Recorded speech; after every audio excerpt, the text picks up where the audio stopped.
ফিরে এলাম বিরতির পর। জিবি হাসপাতাল আরো একবার সংবাদ শিরোনামে। জিবি হাসপাতালের টিকিট কাউন্টার থেকে অভিযোগ উঠে এসেছে নাবালক অপহরণের। জিবি হাসপাতালের টিকিট কাউন্টার, যে টিকিট কাউন্টারের সামনে থেকে নাবালক অপহরণের মতন অভিযোগ, যদিও 1 ঘন্টা পর উদ্ধার হয়েছে সেই নাবালক উপরতলা থেকে। কিন্তু কিভাবে তার সঙ্গে নাবালক উদ্ধার হলেও চুরি গেছে রোগীর মূল্যবান সামগ্রী এবং মোবাইল ফোন। পুলিশের দ্বারস্থ নাবালকের পরিবার। জিবি হাসপাতাল, যে হাসপাতাল রাজ্যের চিকিৎসার একেবারে শেষ ভরসাস্থল, দূর দূরান্ত থেকে রোগীরা ছুটে আসেন পরিষেবা নেবার জন্য, কিন্তু হাসপাতালে যাওয়ার পর একের পর এক ঘটনার সম্মুখীন হন রাজ্যের রোগী সহ তাদের পরিবার পরিজন। কি চলছে জিবি হাসপাতালে? আজ তো যদি মানুষ সেই জায়গা থেকে উধাও হয়ে যায়, তাহলে সামগ্রী কতটা নিরাপদে রয়েছে?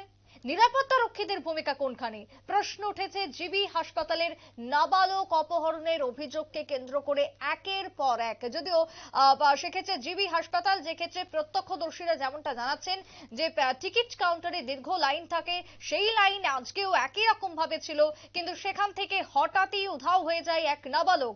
যদিও দীর্ঘক্ষণ ধরে চলে খোঁজাখুঁজি, কিন্তু কোনো হেলদোল ছিল না হাসপাতালে নিয়োজিত নিরাপত্তা রক্ষীদের, যাকে কেন্দ্র করে রাজ্যবাসীর ক্ষোভ বাড়ছে, ক্রমশ ধুমায়িত হচ্ছে এই ক্ষোভ।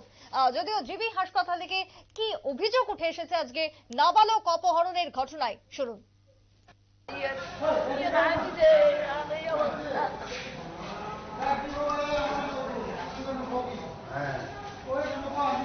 পুলিশে এই ব্যাপারটা জানাইছেন নি? হসপিটালে পুলিশে জানাইছেন নি ব্যাপারটা?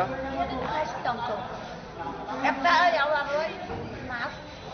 এই আবার লইয়া যাইছি এটা ধরি আলা করিয়া রে বইয়েরা না দিকে না তেলে দিলে কিছু বলি এবার করাকরি করি না দিয়া যাবো তারা কিছু করিয়ে কত ঘন্টা পরে পাইছেন? সারা একটু আলাদা হয়ে গেছি কত ঘন্টা আপনার নাম কি? সবিতা মজুমদার। আপনি কি ডাক্তার দেখা চাইছেন? আমি ওই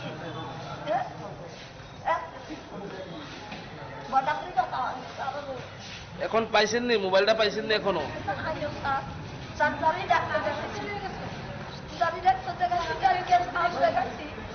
আপনার নাতি কি লোকটা চিনতো যে লোকটা লগে গেছে? না, কোনোদিন দেখেনো। পরে আমরা জলে লাগিয়েছি আগতে তোরে কাগজ দিছে কথা কইলে ধরে কাগজ দিয়ে জমা দিছে এদের দাম দিয়ে সদীপ ভাই যাইছে কথাই কইতে পারে না, এদের একদম কোনো কথা। আপনারা শুনলেন পরিবারের বক্তব্য। তবে জিবি হাসপাতাল থেকে হঠাৎই নিখোঁজ হয়ে গেল নাবালক, দীর্ঘ সময় পর হাসপাতালের ছাদ থেকে উদ্ধার, কিন্তু কিভাবে? বাড়ছে যেরকম প্রশ্ন, তারই সঙ্গে বাড়ছে ক্রমশ রহস্য, এবং রহস্য ঘনীভূত হচ্ছে এখানেই। জিবি হাসপাতাল থেকে নাবালক যেরকম নিখোঁজ হয়ে গেছিল, উধাও হয়ে গেছিল, তার সঙ্গে মোবাইলও চুরি হয়ে যায় মূল্যবান সামগ্রী।